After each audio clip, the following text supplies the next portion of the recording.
Bienvenidas, hermanas y hermanos, a este 11 de febrero, encuentro de la palabra de la congregación El Santo Sacramento, correspondiente al domingo de la Transfiguración. Vamos a iniciar con la lectura del Salmo 50 para este domingo. El Dios de los dioses, el Señor, habla para convocar a la tierra desde la salida del sol hasta el ocaso. El Señor resplandece desde Sión, que es el dechado de toda hermosura.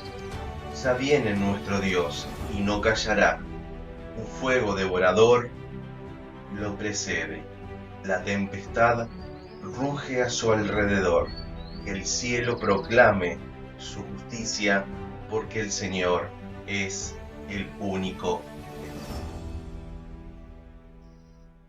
Y ahora el momento de la lectura del Santo Evangelio correspondiente a este domingo que se encuentra en San Lucas.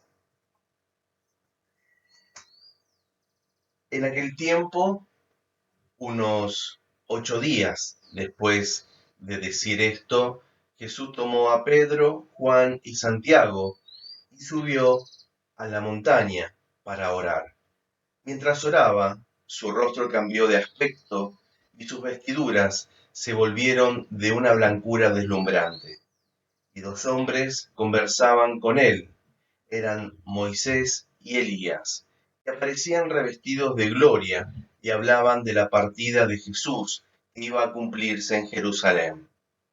Pedro y sus compañeros tenían mucho sueño, pero permanecieron despiertos y vieron la gloria de Jesús y a los dos hombres que estaban con él. Mientras estos se alejaban, Pedro dijo a Jesús: Maestro, qué bien estamos aquí. Hagamos 3 carpas, una para ti, otra para Moisés y otra para Elías. Él no sabía lo que decía. Mientras hablaba, una nube los cubrió con su sombra, y al entrar en ella, los discípulos se llenaron de temor. Desde la nube se oyó entonces una voz que decía: Este es mi Hijo, el elegido, escúchenlo. Y cuando se oyó la voz, Jesús estaba solo. Los discípulos callaron y durante todo ese tiempo no dijeron a nadie lo que habían visto. Al día siguiente, cuando bajaron de la montaña, una multitud vino a su encuentro. De pronto, un hombre gritó: Maestro, por favor, mira a mi hijo, el único que tengo. Cada tanto con un espíritu se apodera de él y se pone a gritar. Lo sacude con violencia y le hace echar espuma por la boca. A duras penas se aparta de él, dejándolo extenuado. Les pedí a tus discípulos que lo expulsaran, pero no pudieron. Jesús le respondió: Trae aquí a tu hijo. El niño se estaba acercando cuando el demonio lo arrojó al suelo y lo sacudió violentamente. Pero Jesús increpó al espíritu impuro, curó al niño y lo entregó a su padre. Todos estaban maravillados de la grandeza de Dios. El Evangelio del Señor. Gracia y paz de Dios nuestro Padre y del Señor Jesucristo y la comunión del Espíritu Santo esté con cada uno y cada una de ustedes. Domingo de Transfiguración. Y en el texto del Evangelio de hoy, todo parecía hacerse hecho añicos.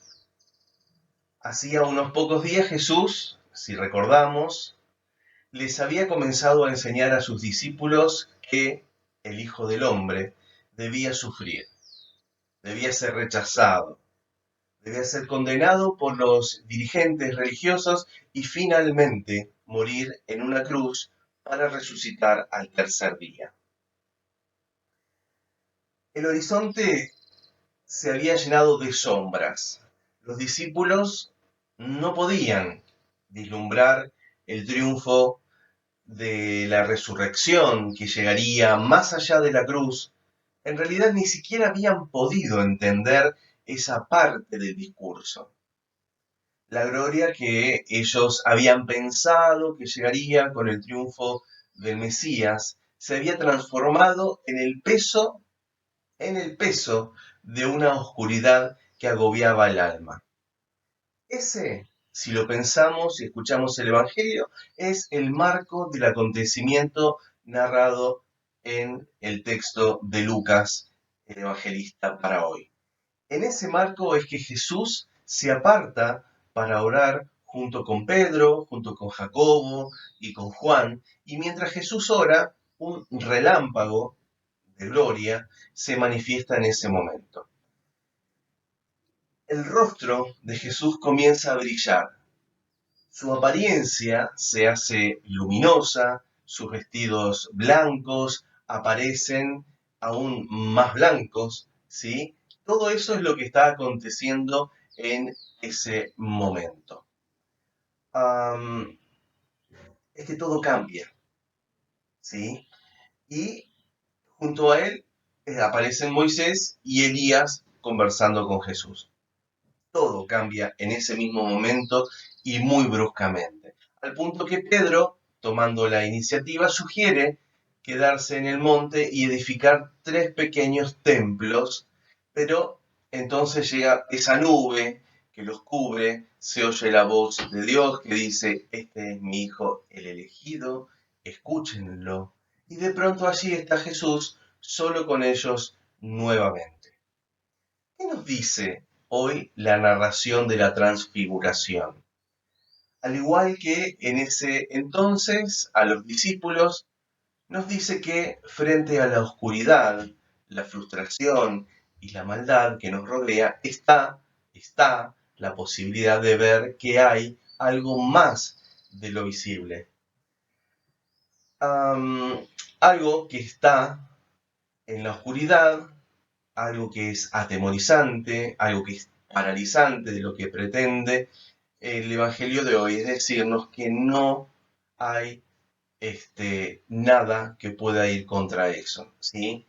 Que en medio de la realidad el Evangelio nos da una luz, porque si no estamos a la luz del Evangelio, lo que vamos a tener nosotros es, en definitiva, una desesperanza, un momento atemorizante, un momento paralizante, que es lo que en realidad puede pasarnos en el día a día. Pero a la luz del Evangelio de hoy, vemos que nos muestra que la posibilidad comienza con ¿qué?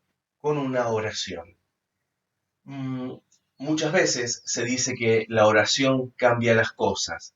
Esto es verdad, pero no solamente porque muchas veces ocurra algo que consideramos un milagro, sino por algo que quizás mucho más importante, porque la oración nos permite vislumbrar el otro lado, el lado de Dios. Y es en la oración entonces que nuestros oídos y nuestros corazones van a comenzar a abrirse a la escucha de la palabra de Dios. Comenzarán a oír a Jesucristo, el Hijo de Dios, que es la palabra. Así que la escucha de la palabra nos ilumina y nos permite descubrir el poder de la transfiguración, que es este domingo, que la iglesia celebra.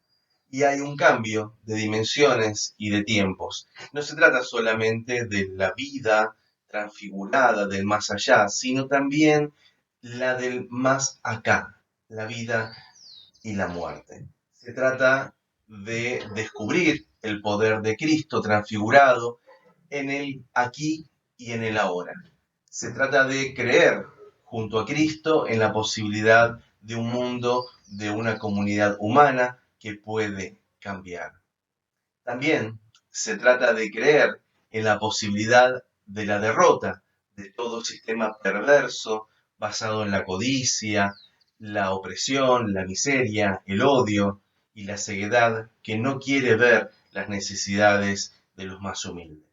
Se trata de creer en la posibilidad de terminar con la falta de respeto a la dignidad humana y a sus derechos inherentes.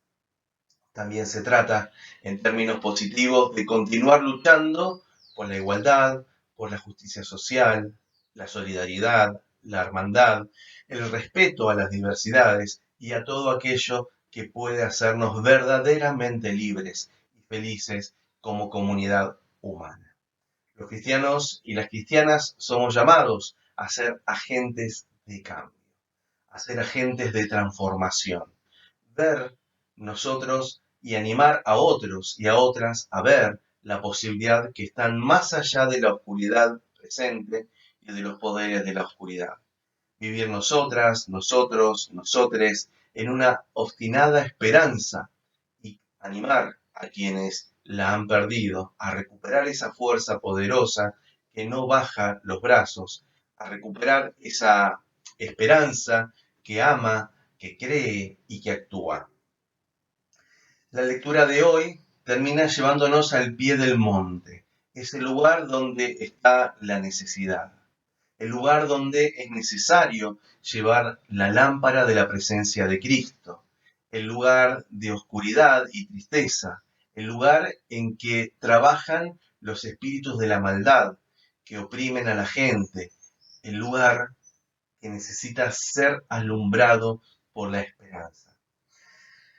Para reflexionar sobre los espíritus de maldad es necesario, despojarnos de las imágenes que generó el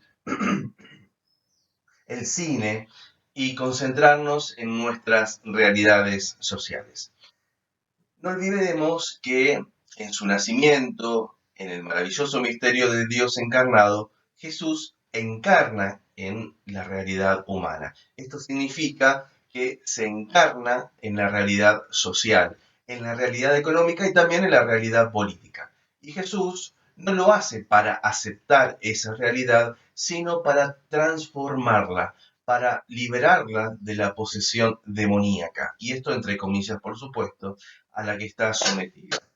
Lo que muchos evangelistas llaman lo espiritual o la espiritualidad cristiana no debe ser entendido como algo que solamente se relaciona con el cielo fuera del mundo que nos rodea, sino también como aquello que orienta y como aquello que impulsa a comportamientos y acciones que afectan al ser humano y a la convivencia social.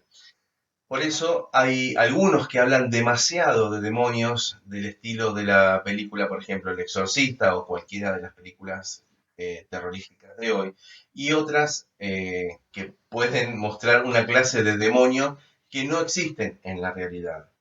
Así que no nos dejemos engañar ni por películas ni por las predicaciones del conservadurismo fanático evangelista. La pregunta, entonces, que debemos hacernos no es si los demonios se pueden apoderar de los humanos y endemoniarlos al estilo de la película. Este tipo de preguntas en realidad nos desvía de lo que en realidad debería importarnos y preocuparnos a partir de la lectura y la mirada al Evangelio. Lo importante que debemos preguntarnos entonces es si la pobreza, si la marginación, si la obscena desigualdad y la distribución de la riqueza o la desigualdad de derechos, la criminalización de la protesta, están relacionadas con eso que la Biblia califica como un ataque de espíritus impuros. ¿Cuántos en nuestros días, en nuestro mundo y en nuestro país están siendo arrojados al suelo y sacudidos violentamente, como figura el Evangelio de hoy, en el joven al pie del monte? ¿Cuántas personas han sido víctimas de crímenes de odio, como hace 3 años en nuestro hermano y pastor Fabián? Tenemos que preguntarnos seriamente y a la luz del Evangelio, ¿quiénes son los responsables? Con toda seguridad podemos decir que no son diablos de cuernos y rojos y de cola surgidos de un abismo. Son personas, son grupos, son dirigentes, son mentes fanáticas que en nuestra sociedad han sembrado el odio de género, el odio de raza, el odio de clase, el odio político y tantos odios, otros odios. Estos son los verdaderos espíritus impuros y no ningún otro ser extraño vestido de rojo, de colita ni de cuernos. Y lo peor de todo es cuántas veces no hemos podido o no nos hemos atrevido como cristianos y cristianas y como iglesia tampoco a hacer nada para cambiar ese sentimiento o ese estado. Por lo tanto, los discípulos no pudieron, dice el Evangelio de hoy. Y muchas veces como iglesia o no podemos o no nos atrevemos a enfrentar los problemas reales de nuestro mundo. Pero Dios llega una vez más a nosotros para alumbrarnos en momentos en que todo parece opaco, oscuro, aterrador. La palabra que iluminó a la Iglesia desde sus comienzos, que iluminó a Martín Lutero en la Reforma de 1517, es poder para el cambio. Poder para el cambio. Para seguir luchando por un mundo distinto. La visión del rostro transfigurado de Cristo en la oración tiene que darnos la fuerza para bajar del monte. No nos olvidemos nunca que nuestro lugar junto a Jesús está allí, al pie del monte. Ese es el lugar donde está la maldad que debe ser desterrada y la gente que debe ser liberada del poder de quienes los oprimen.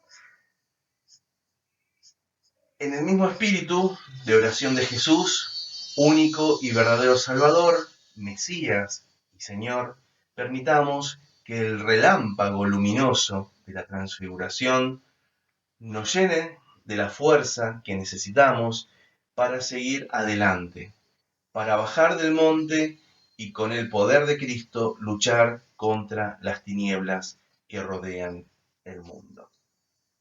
Domingo de la Transfiguración de nuestro Señor. Este domingo 11 de febrero de 2024, en este encuentro de la palabra, donde recorremos el Evangelio, la oración, las lecturas y reflexionamos juntos y juntas. Este 11 de febrero, donde durante la semana se ha cumplido el tercer aniversario, lo mencionábamos recién, de nuestro pastor, amigo y hermano Fabián Kreyer, por el cual seguimos pidiendo justicia. Finalizamos el encuentro con la oración.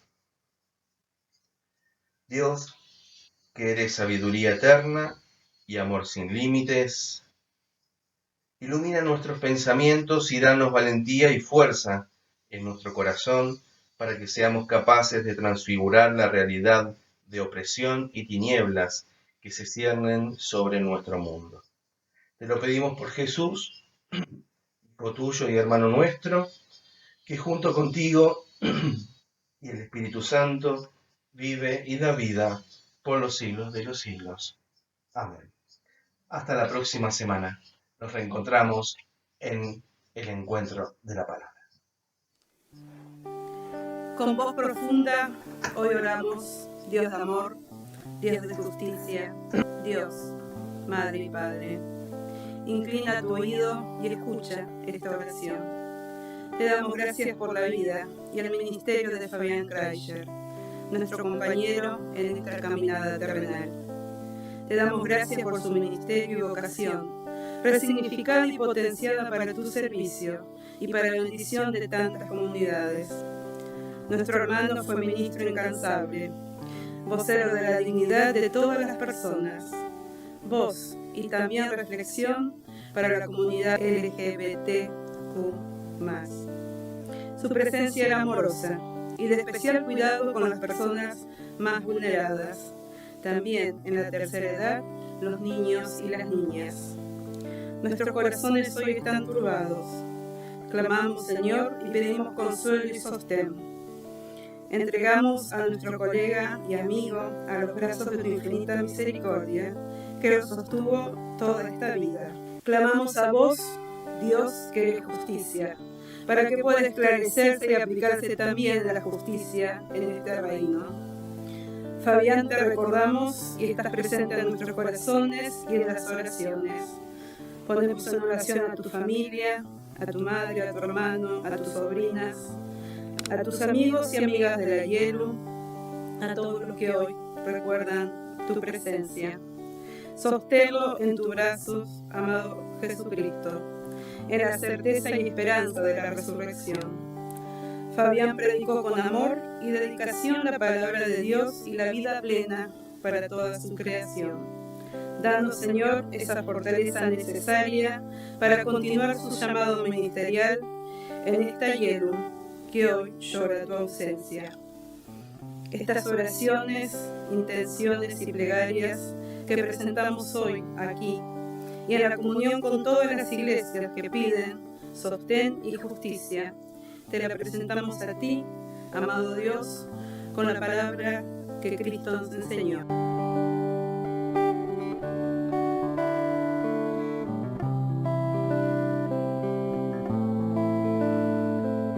Sueño de Jesús para el mundo, moción del soplo creador, gesta de cristianos audaces, amor de Dios puesto en acción, primavera del compromiso, amanecer de la oración, retazo del cielo en mi vida, amor de Dios puesto en acción, servicio y pasión.